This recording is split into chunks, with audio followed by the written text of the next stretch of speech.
So the Stellar Blade reviews are out, and this one's going to be a real funny one to go through. For example, here's IGN, right? Stellar Blade review. And you go down to the score, it's a 7. Now, what's funny is, once again, if you go to Metacritic, the game's pretty well received, but, of course, naturally, the game is a 7 on IGN. Is the game a 7? I don't know. I haven't played it yet. Most people haven't played through the game yet. But IGN says it's a 7. I don't know if I trust IGN. IGN is well on its way. Well, for a long time, it's been on its way to become the new Kotaku and Polygon. They've been trying. So now that the reviews are here, how are they scoring this game?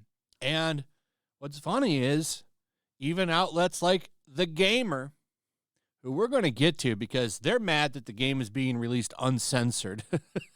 I'm not making that up either. They're mad that the game has been released uncensored.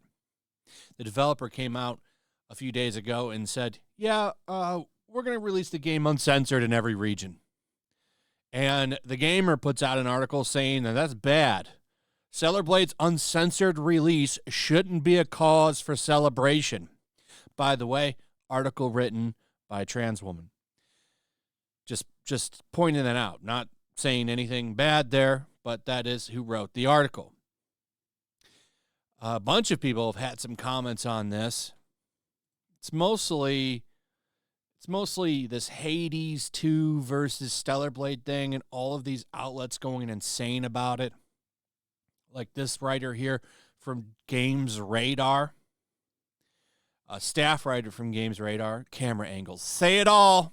Aphrodite is shown to be a low angle. She has agency. She is a powerful and intimidating figure. Eve stares blankly at you, head on, while you're not sitting right behind her spandex-covered ass, observing her from above because you have power over her. What?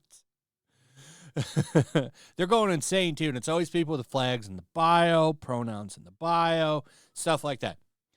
This is a journalist retweeting a journalist, by the way. One that works at The Gamer. So I was surprised to see that The Gamer actually gave it a good review. 4 out of 5 stars. Now, here's what's funny. So the impressions that I've gotten off of this game is it's a decent, pretty okay to good, and to some people even great, Soulsborne game. It's a Souls-style game with a nice ass. And say, sign me up. Perfect. But a lot of these outlets, they're almost kind of begrudgingly giving this game a good review. Like, look at this one. Even here, they marked it down because Eve lacks personality. Shallow narrative, right? Varied boss encounters, great enemy design, makes classic locations feel fresh. Those are the pros, but the cons. They say the combat and platforming is kind of messy. That's a fair criticism. Eve lacking personality, what does that mean? You control her most of the time. What is she doing running and swinging swords? This is just a way of saying they don't like her ass. Probably the same with shallow narrative because, well, the camera's hanging over her, so you control her. So what is this?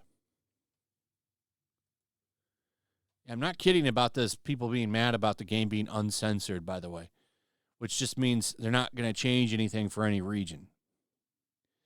This has been a wild ride, this Stellar Blade controversy. That's what it really shouldn't be this game shouldn't be controversial.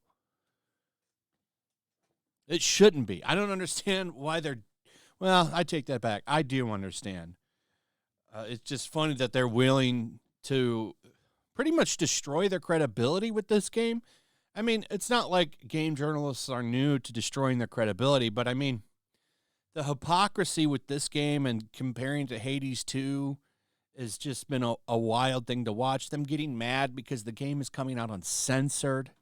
It's wild, man. And then they call you fascist. You know what I'm saying? So I looked through a lot of these. Every time I look through here, there's outlets I've never heard of before, like Video Gamer. That's the website, Video Gamer. You see VG247. I know who they are. The cake-carrying elephant. That means Eve's ass. If you can stomach her beautiful butt, it's well worth your time.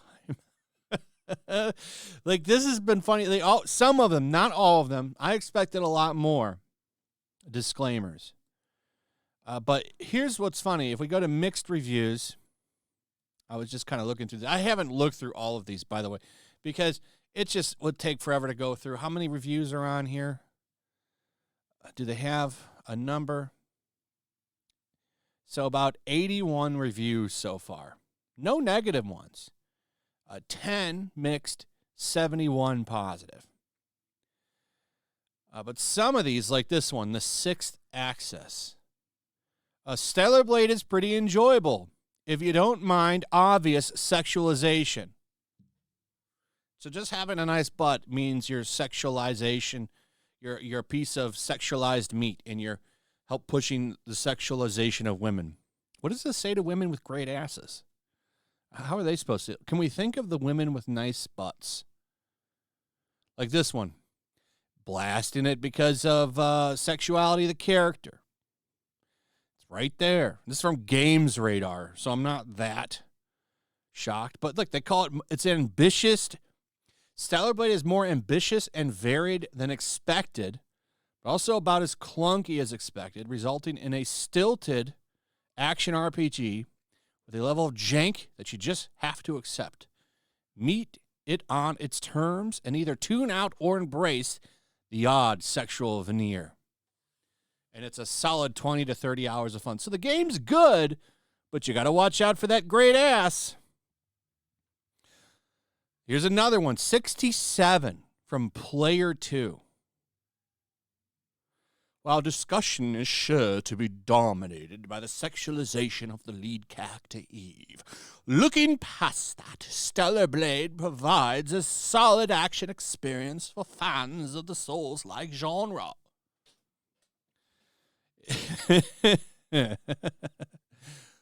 Like this one. Here's 60 from Video Gamer. If you just take the combat and the music from Stellar Blade, it's a fun game. Sadly, that's not the whole package. Review bomb for having a nice ass. So it's funny to see this. I suspect this would be a lot higher than 82 if it wasn't marked down because of her butt. But here we are. Here we are. And this is the kind of shit we see now. Like, how can I don't know how these websites are still going with this much blatant bullshit. Hades 2 is going to be a red letter day for bisexuals. Hades 2 proves that characters can be both diverse and hot. Here's another one. This is from Learning the Law. Never seen a journalist outlet so personally deranged crying over a game like the gamer does with Stellar Blade. They know if this game succeeds and others replicate the formula, it's game over for them. Enjoy this legendary meltdown compilation. So this is the Gamer. Gamer is one of my favorite websites for content for a lot of reasons.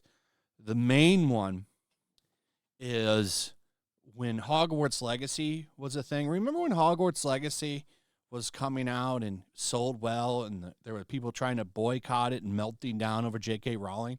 The Gamer put out an article trashing that game every single day. It felt like every day.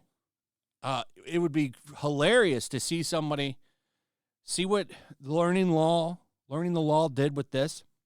Do that with their Hogwarts Legacy articles. Go to the website and search Hogwarts Legacy and just take the articles of them having a meltdown over the game. That collage could be 2 pages. So they're almost worse than Kotaku and Polygon. Polygon actually gave this game a good review, by the way. I was shocked to see it.